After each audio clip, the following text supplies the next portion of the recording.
Socrates. Hobbies? I like to eat grapes. I hope you enjoy the nice presentation I left for you. Sup guys, I'm Euthyphro. I love to lounge and I love to get philosophical with Socrates, and I too love grapes.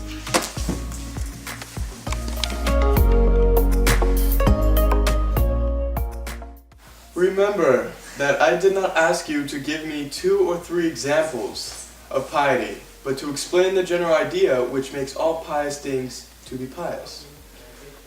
Do you not recollect that there was one idea which made the impious impious and the pious pious? Yeah, I remember. Tell me what is the nature of this idea, and then I shall have a standard to which I may look and by which I may measure. Actions, whether yours or those of anyone else, then I shall to be able to say that such and such an action is pious and such another is impious. Like, I'll tell you if you like. I should very much like. Piety, then it is that which is dear to the gods, and impiety is that which is dear to them.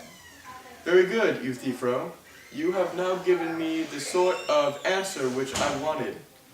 But whether what you say is true or not, I cannot as yet tell, although I make no doubt that you will prove the truth of your words. Of course. Come then, and let us examine what we are saying. That thing or person which is dear to the gods is pious, and that thing or person which is hateful to the gods is impious. Those two being the extreme opposites of another, was not that sad? It was. And well said. Yes, Socrates, I thought so. It was certainly said. And further, Euthyphro, the gods were admitted to have enmities and hatreds and differences. Yes, that was also said. And what sort of difference creates enmity and anger? Suppose, for example, that you and I, my good friend, differ about a number.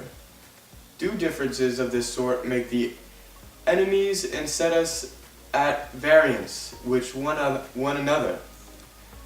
Do we not go at once to arithmetic and put an end to them by a sum? True. Great, babe.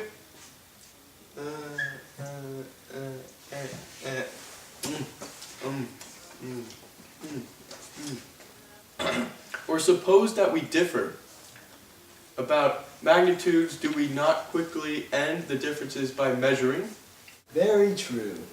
And we end a controversy about heavy and light by resorting to a weighing machine. To be sure. But what differences are there which cannot be thus decided, and which therefore make us angry and set us at enmity with one another?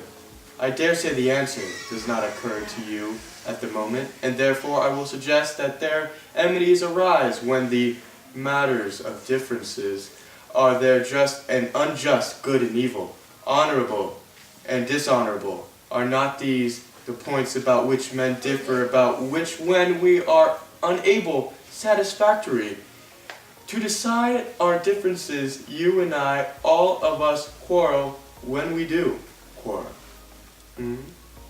Yes, Socrates. The nature of the differences about which we quarrel is such you describe. And the quarrels of the gods, noble Euthyphro, when they occur, are of a like nature? Perhaps? Certainly they are.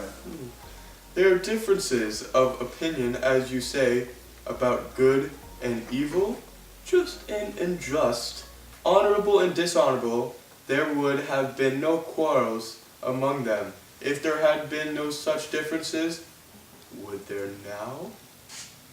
You are quite right. Does not every man love that which he deems notable and just and good, and hate the very opposite of them? Very true. But as you say, people regarded the same things, some as just and others as unjust. About these they dispute, and so there arise wars and fighting among them. Very true. Ooh, interesting. Then the same things are hated by the gods and loved by the gods, and are both hateful and dear to them. True.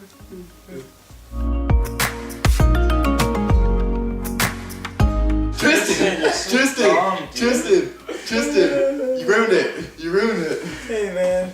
Yeah. Because it's This is a freaking parody, man. No, it's not. It's not a parody. I'm making it one.